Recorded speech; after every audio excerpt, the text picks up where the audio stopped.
This bulletin proudly brought to you in association with Alex Campbell's Menswear.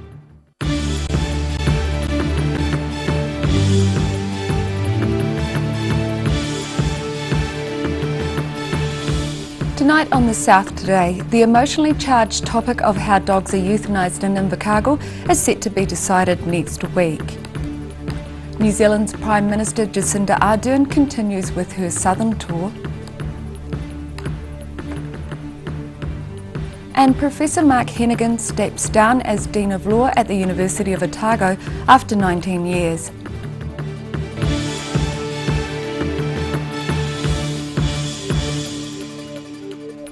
Kia ora, good evening, I'm Melissa Barton.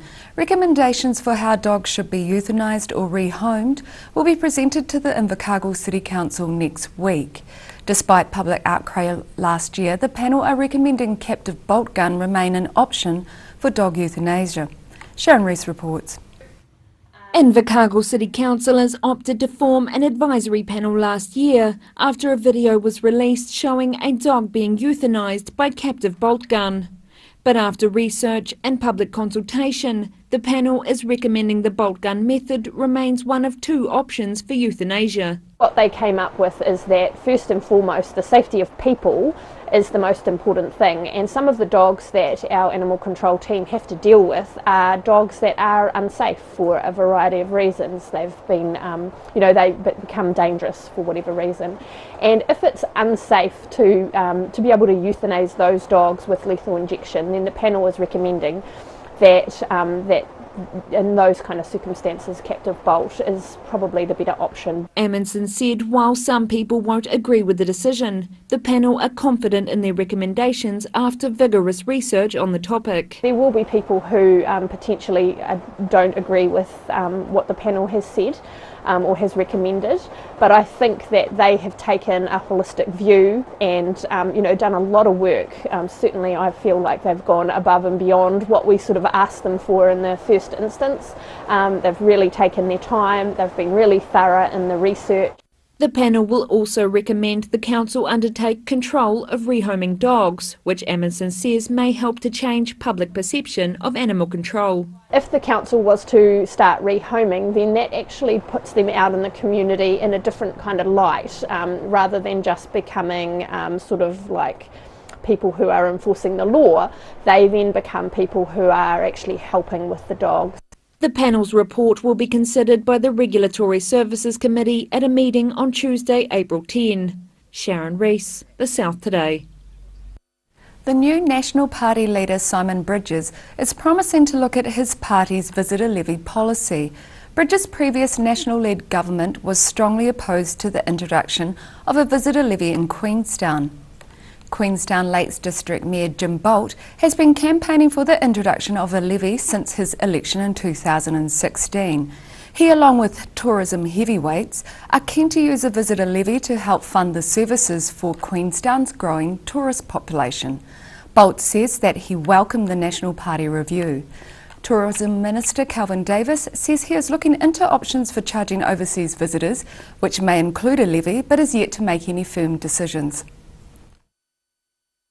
New Zealand's Prime Minister Jacinda Ardern has been visiting rural areas in the south over the last 2 days. She called into a hospital in Ranfurly as well as making a visit to Queenstown. The South Today was there. The small community-run Maniatoto Hospital in Ranfurly was visited by the Prime Minister yesterday. The hospital's rebuild is expected to cost about $7 million. Much of it's coming from local grants and fundraising. While there, Jacinda Ardern was able to confirm a $1 million government grant, which had been an election pledge. When we realised when you became Prime Minister that you had a lot to do and a lot of commitments to meet and a lot of things to do, so we realised you had a process to go through, but all the way through we were very hopeful that something might happen. She says she is impressed with the fundraising achieved by the local community.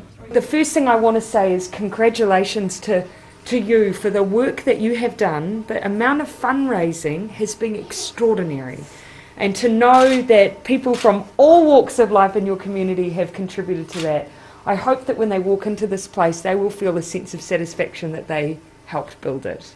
And today saw the Prime Minister visiting the Shotover Jet tourism venture near Queenstown. She was gifted a personalised life jacket. She expressed how important tourism was for the country. Tourism is one of our biggest contributors, and you can see that just through the volume you see coming down south. Now that means we have our part to play in making sure there's enough infrastructure, that we're protecting our environment, and that we're making sure that people working in the industry are getting great skills and great incomes. Arden believes that the Ngāi Tahu-owned Shotover Jet is an inspiration with its apprenticeship program.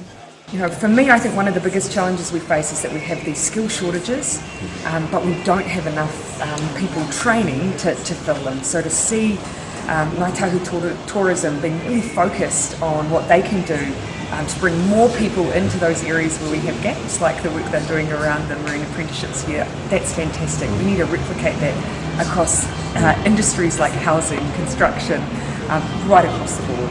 Jacinda Ardern was scheduled to travel to Mount Aspiring College in Wanaka this afternoon. Mina Amso, The South Today. The Otago Community Trust has given more than $500,000 to 44 community organisations in March.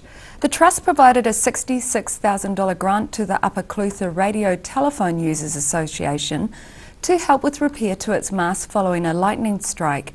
Other major grants included a $75,000 to the Alexandra Men's Shed Trust to assist with constructing a new men's shed, and $46,000 to the Alexandra Baptist Church to assist with the cost of renovating the church's building.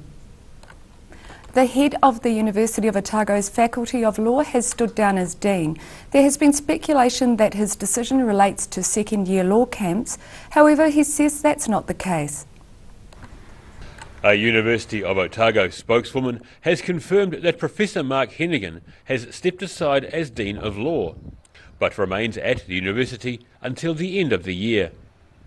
There has been speculation that Prof Hennigan made the decision to step down after it emerged he was present at second-year law camps, where excessive drinking took place, along with allegations of inappropriate behaviour. However, he denies the law camp issue was a factor.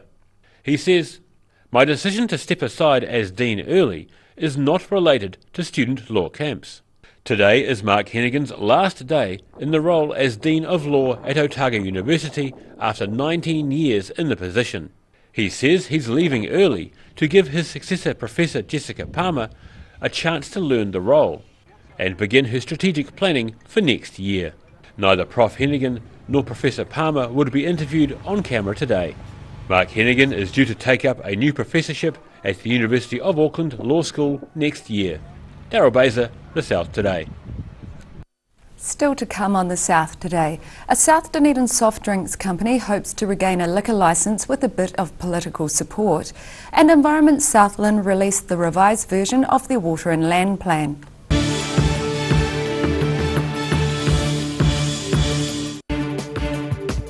For all your news from the southern regions as it happens, go to our Facebook page. The South Today, connecting you with your community thanks to New Zealand On Air.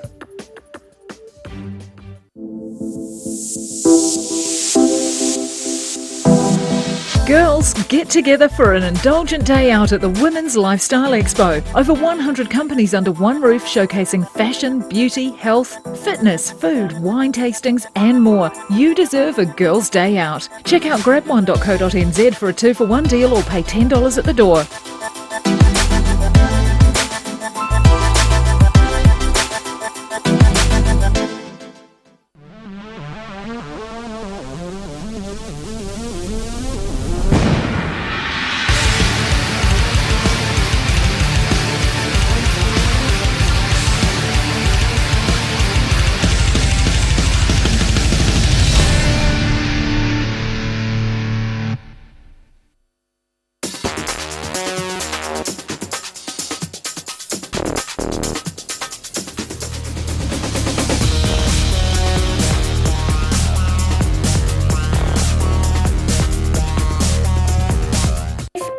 Risk of developing melanoma skin cancer, you owe it to yourself to have a mole map.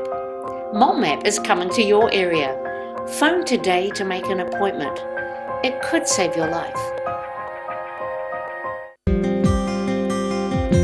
Why wait for seed to germinate? Why not do it the smart way? For instant results, call Ready Lawn today, or for more information, go to readylawn.co.nz. At the Hard to Find Bookshop, we sell quality books on all subjects from the rare to the recent, and where viable, we will come to you. We have a great reputation for integrity and honesty, so if you're downsizing or sorting an estate and have books to sell, contact us.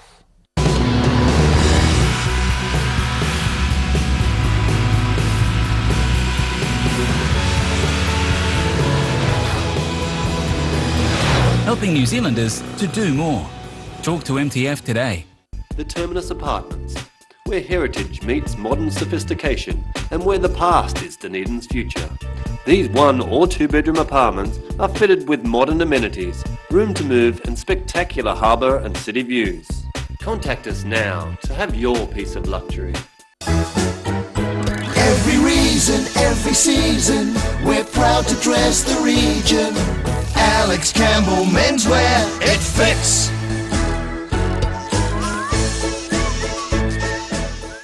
For 3 generations, the Kilpatrick family have ensured Jimmy's pies are still world famous in the South Island. Made to an old family recipe, Jimmy's pies have been one of New Zealand's traditional takeaway foods, prepared daily on the premises alongside a range of savouries, sausage rolls and cakes. Jimmy's pies are distributed throughout the lower South Island. Jimmy's pies are sure to satisfy your travelling munchies. FPOS, point of sale and cash registers. Rent, lease or buy. Mobile FPOS and fixed terminals. Short or long-term rentals. Contact Anything's POS today. 0274 361 474. Free heart transmission. Please open your heart. Chi is flowing freely. Chi is nourishing. Chi is loving. Call Sunny Chin for peace in your heart.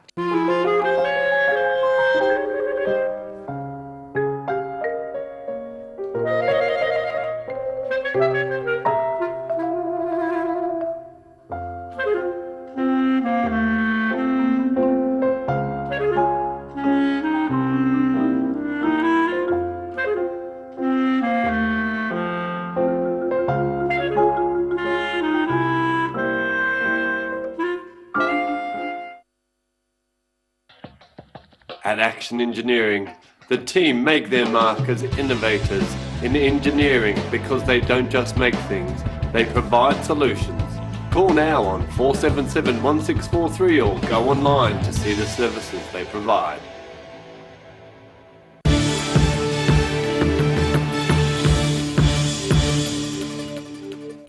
A South Dunedin soft drinks company hopes a little political assistance will go a long way as it fights to regain a liquor licence.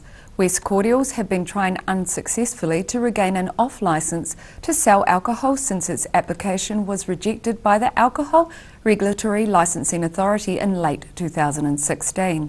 However, Dunedin List MP Michael Woodhouse has added an amendment to fellow National MP Chris Bishop's Members' Bill, which would allow shops and restaurants to hold both an on licence and an off licence, which could benefit a future application from West to hold an off licence. Environment Southland has released the revised version of their water and land plan. The decision follows an extensive public consultation over the past 3 years and is now in its final stage of development before becoming operational.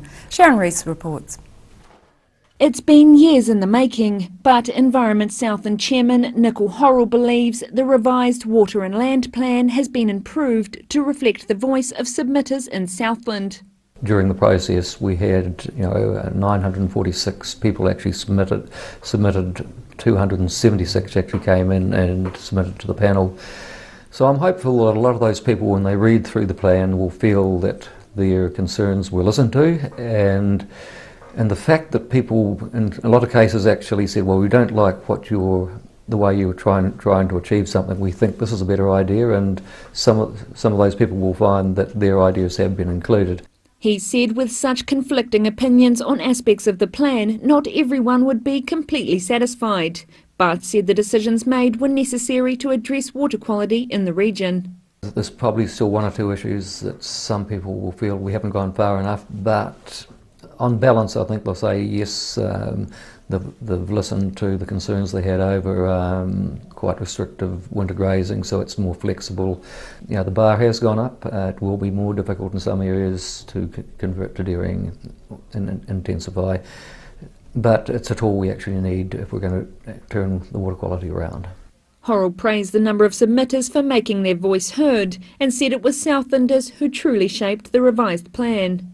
When you get that number of people actually taking part, you certainly get a better plan than just 12 councillors sitting in an office and making decisions by themselves. So overall I'm reasonably hopeful that people will say actually you have listened and we can live with this.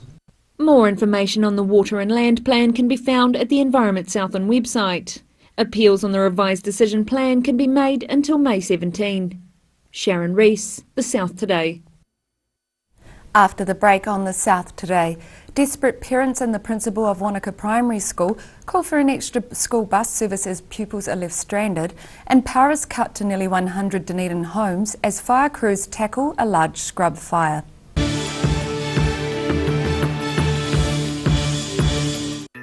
"135 Cumberland Street is a brand new, recently listed Category 1 heritage building right in Dunedin's warehouse precinct.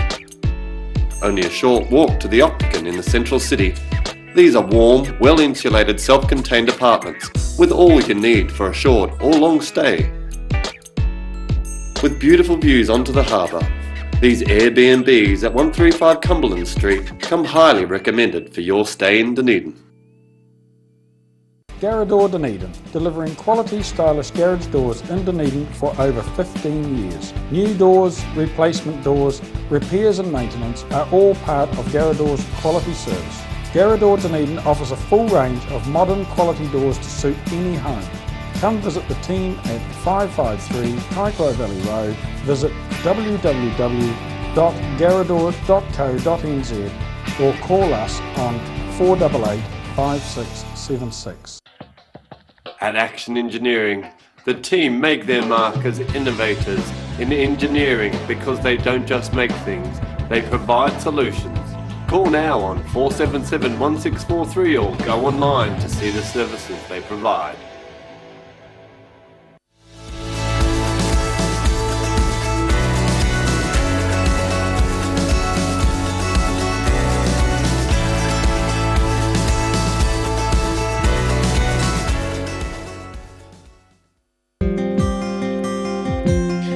Wait for seed to germinate. Why not do it the smart way? For instant results, call Ready Lawn today, or for more information, go to readylawn.co.nz. Active Interior Design in Mornington are the curtain and blind experts. The team can even advise you on outdoor products like awnings and umbrellas, and will ensure that everything is perfect. For interior design with flair, call Active to book your free in-home consultation or call into the showroom in Mornington. If you're at risk of developing melanoma skin cancer, you owe it to yourself to have a mole map. Mole Map is coming to your area. Phone today to make an appointment. It could save your life.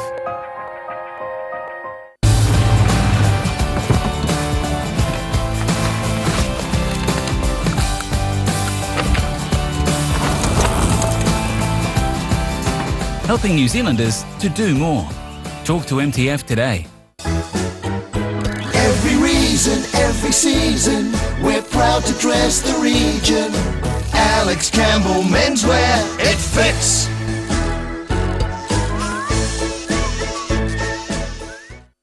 EFTPOS, point of sale and cash registers. Rent, lease or buy. Mobile EFTPOS and fixed terminals. Short or long-term rentals. Contact Anything's POS today. 0274 361 474. Oh, I'm not happy with this product demonstration, Ralphie. Oh, relax. It's all about balance. The balance between softness and strength. And my balance is perfect. So we won't fall. Of course not. Hi, Ralphie. Oh, hey, whoa. You fell for it. Yep, I fell for it. Cotton Softs. Softness and strength you can trust. I'm Cotton Soft on the environment too.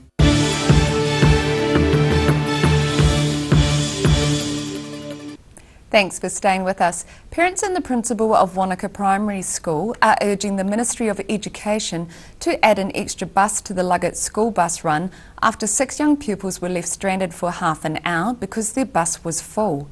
Father of 3, Michael Brett, says his 6 and 10-year-old children were left at the bus stop on Wednesday morning when the driver told them the bus was too full.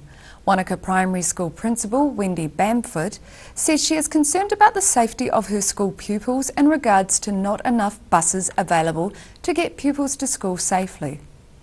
Power has been cut to about 100 Dunedin homes as fire crews battle a large vegetation blaze on the Otago Peninsula. A fire and emergency spokesman said they were called about 11:30 a.m. today to the fire near Cape Saunders Road above the Papanui Inlet. Clearly visible from across the harbour, a series of large fires raged along the Otago Peninsula. 3 helicopters and 5 ground crews were sent out to a large scrub fire near the Cape Saunders Road. A spokesperson for Aurora Energy says electricity was disconnected to homes near Cape Saunders Road and Allens Beach Road at the request of emergency services.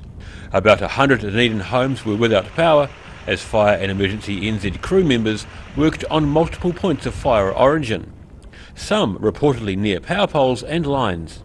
Aurora say the power will be reconnected when emergency services gives them the all clear. Daryl Baser, The South Today. Queenstown boxer Richie Hadlow is going through to the second round of the boxing competition at the Commonwealth Games in the Gold Coast. Hadlow won the fight against Adrian Volker of Seychelles in a 4-1 split decision by the judges in the 64 kg class. Mina Amso reports. Friends cheer on as Queenstown boxer Richie Hadlow throws punches against his opponent Adrian Volker of Seychelles. Both fighters were willing to throw their punches. Hadlow was forced to absorb blows from the taller and longer-limbed Volker, but managed some clean blows while punching up. I think I made the fight a little bit harder than it needed to be, but I beat him with my heart, you know. First fight was a rough one. I got a few scratches, and it's not ideal in a tournament, but we're going to heal it up over the next couple of days, and I'll be fighting again on the 8th. Early in the second round, Hadlow suffered a cut above his left eyebrow when the pair clashed heads. It changed the dynamic a little bit. Yeah, I think I came in a little bit too gung-ho for the situation. The 30-year-old is keen for his next round of fight against Sri Lankan Dinindu Panuela Don come Sunday night. Hadlow's coach, Stuart Mitchell, says Hadlow needs to work on a more calculated fight. So I think that he'll be a bit calmer and more calculated in his next fight on Sunday night. He finished the 3 rounds bleeding, but confident he had done enough to win. Looking to box more, looking to use the jab. Hadlow's next fight will be at 8:30 p.m. on Sunday night. Mina Amso, The South Today. And now recapping tonight's top stories on The South Today. Recommendations for how dogs should be euthanised or rehomed will be presented to the Invercargill City Council next week.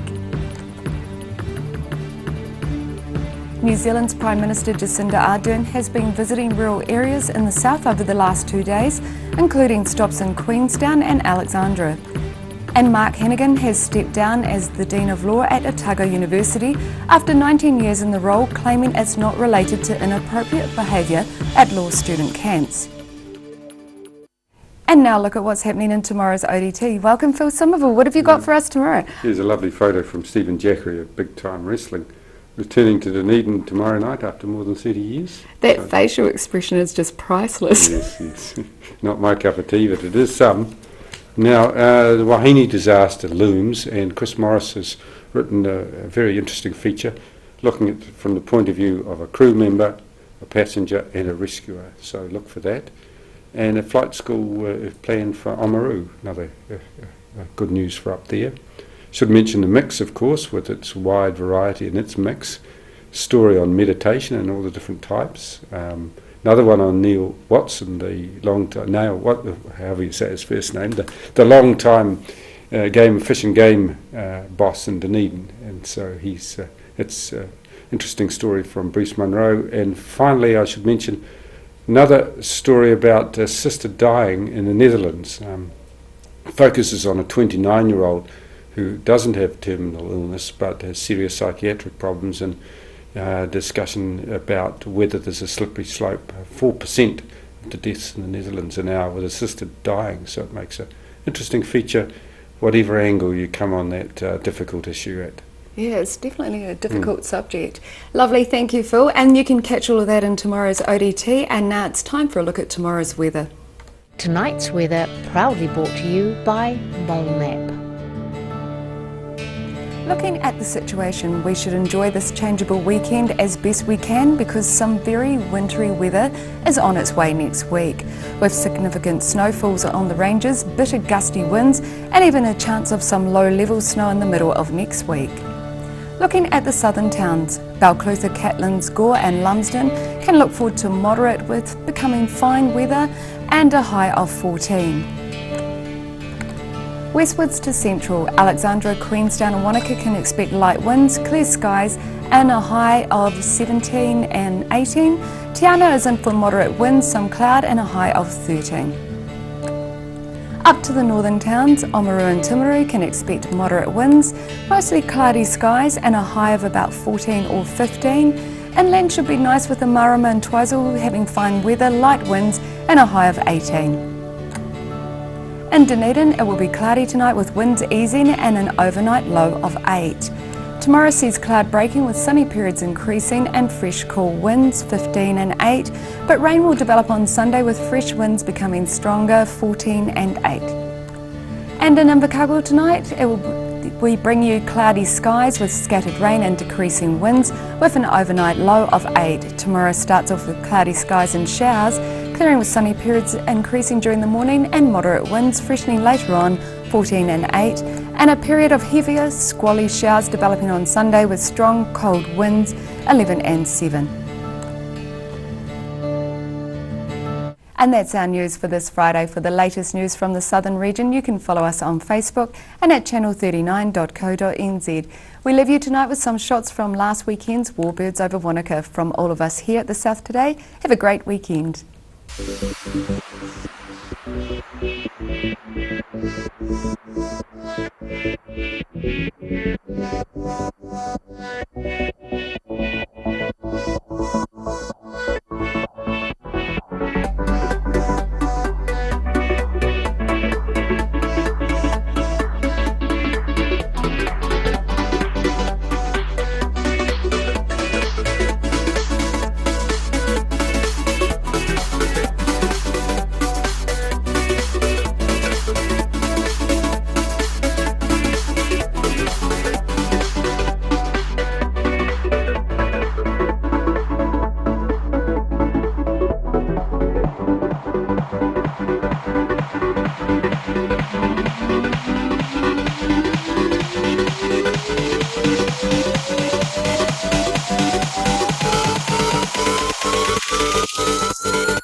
This bulletin proudly brought to you in association with Alex Campbell's Menswear.